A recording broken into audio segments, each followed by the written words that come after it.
আসসালামু আলাইকুম। যারা যারা আমার এই ভিডিওটা দেখছেন, যেখান থেকে দেখছেন, সবাইকে অসংখ্য ধন্যবাদ।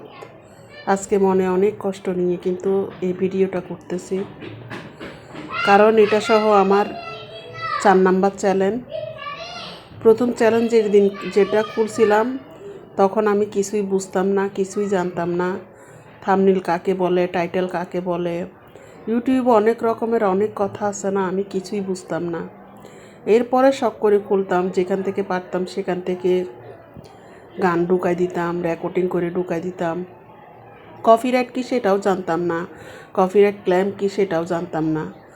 আচ্ছা, যাই হবে হোক, এটা আমি 1 দিন 2 দিন এরকম ভিডিও ছাড়ার পর দেখলাম যে অনেকজনের সাথে আমার পরিচিত হয়ে গেল, ওরা আমাকে নিষেধ করছে। এরপর আমি সেই চ্যানেলটা ইচ্ছে করে কেটে দিয়েছিলাম। এরপরে দ্বিতীয় চ্যালেঞ্জ যেদিন আমি খুললাম তখনও কিন্তু আমি দিয়েছিলাম। তখন আমি অনেকগুলা এই ভিডিও সুন্দর করে সব সতর্কতা মেনে আমি ভিডিওগুলা দিছিলাম। কিন্তু তখন আমার খুব আপনজন, কাছের কেউ একজন, যখন আমার সাবস্ক্রাইব 1000 হয়ে গেছিলো, 4000 ঘন্টা ওয়াচ টাইমের মধ্যে 2000 ঘন্টা হয়েছিল। এরপরে আমার খুব কাছের একজন, খুব আপন মানুষ একজন আমার চ্যানেলটা ডিলিট করে দেয় আমার হাত থেকে নিয়ে, অথচ তাকে আমি অনেক বিশ্বাস করেছিলাম।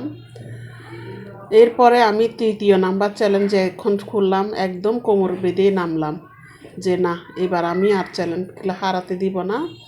আমি দৌড়াতে যদি পড়েও যাই, আমি আবার দৌড়াতে থাকবো, আমার গন্তব্যে আমি পৌঁছাতে হবে আমাকে।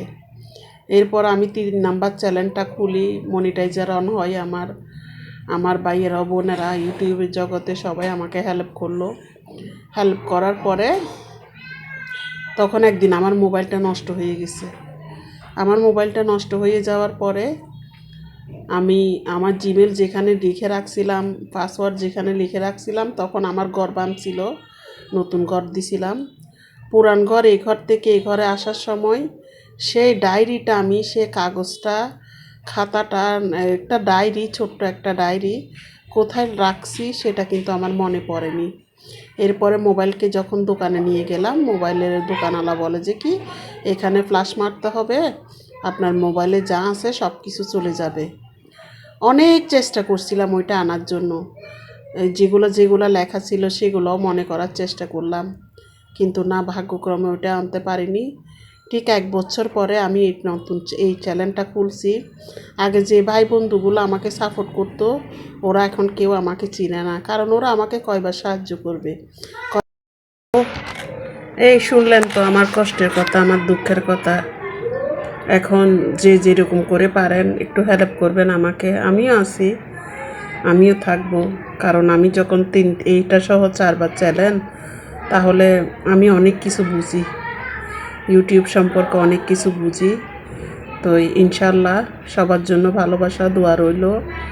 সবাই ভালো থাকবেন। ধৈর্য ধরে আমার কথাগুলো শোনার জন্য অসংখ্য ধন্যবাদ।